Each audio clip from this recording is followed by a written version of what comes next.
People are obsessed with Supreme. But why? I mean, it's just a logo, right? The streetwear brand has a borderline cult following. The company only has 11 brick-and-mortar stores worldwide, but the brand is valued at $1 billion. So what's the secret to Supreme's success? The answer is scarcity, but not in the traditional sense. Instead of using scarcity to raise prices, it uses scarcity to increase hype. And it's worked, but it might have worked too well. Affordable exclusivity is what makes Supreme cool, but it's also what limits the company's growth. Commodity theory deals with the psychological effects of scarcity. It states that scarcity increases the value of anything that can be possessed. Most companies use commodity theory traditionally and charge exorbitant prices for exclusive items. For example, Hermes Birkin bag is one of the most scarce items on the market. The opportunity to purchase one will cost you years on a waiting list and a retail price of $11,000. Supreme, however, uses commodity theory differently. Its products are scarce but affordable. The brand sacrifices profits and instead cashes in on coolness. Where an orthodox company collects monetary value, Supreme collects perceived value, an intangible status that's come to be known as hype. That formula people are still trying to apply to their own companies. Supply and demand, if their supply is low and the demand is high, then the price is high. So that also makes the hype high. So how did Supreme figure out how to manipulate commodity theory? To answer that question, we have to go all the way back to the beginning. You know, there's a nice aroma in the store during the time. But yeah, it was fun. In 1994, James Jebbia opened a small skate shop on Lafayette Street in the east side of Manhattan. He hired young local skaters to work the store. The early days of working with Supreme was super fun. We kind of turned it into a clubhouse because that's where everyone hung out. That's where you skated from. That's where you came back from. We were just like this crazy gang that no one understood. Supreme started by selling other skate brands. Then they started to create their own products. First with t-shirts, where the infamous box logo was popularized. Its simple design and high production quality made it stand out from other skate clothes of the time. The shirts naturally fell into an exclusivity model, simply because the company couldn't make the shirts as fast as they were selling them.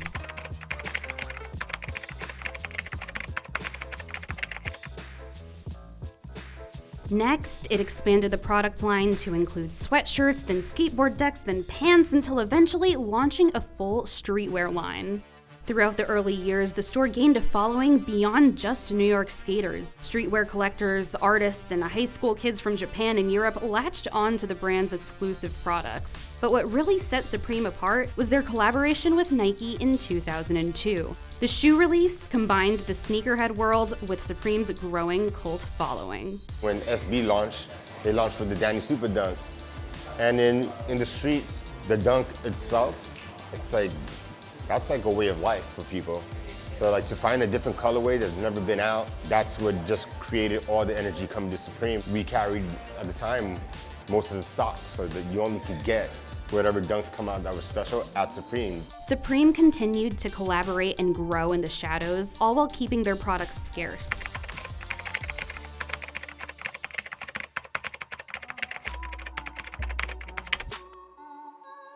Supreme releases 2 collections per year. Fans can see previews of each item in the collection after it's shown on the website. And rather than release every item at once, the brand slowly releases pieces in stores and online in what it calls drops every Thursday.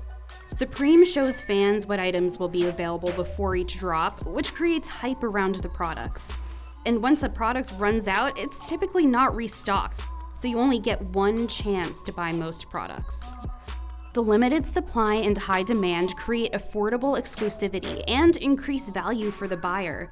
Combine this with the excitement that builds for each drop, and you get the typical supply and demand model on steroids.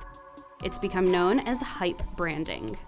The hype around Supreme got so high that it sparked a secondary market. Resellers buy as much as they can when a new season drops, then sell items at markups that can reach over 1,200 times their retail value. The menswear designer of the year is Supreme. In 2018, Supreme won the CFDA's Menswear Designer of the Year award, pulling the brand further into the mainstream fashion world. 1 year earlier, the company accepted the private equity firm The Carlyle Group's massive investment and opened a new store in Brooklyn with the aim of allowing more people the chance to buy Supreme. The expected growth seems counter to everything Supreme has done to grow so far.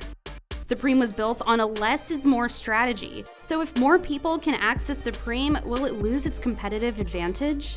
It's getting really popular. I do see it getting like maybe a little watered down and a little oversaturated with like kind of their clientele. I mean, James is a genius.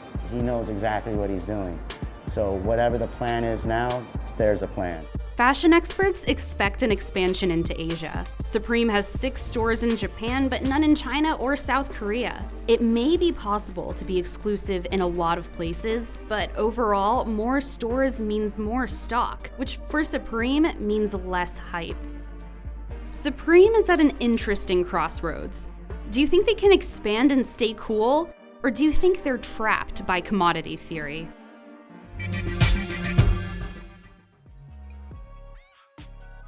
Let us know what you think in the comments below, and please like and subscribe.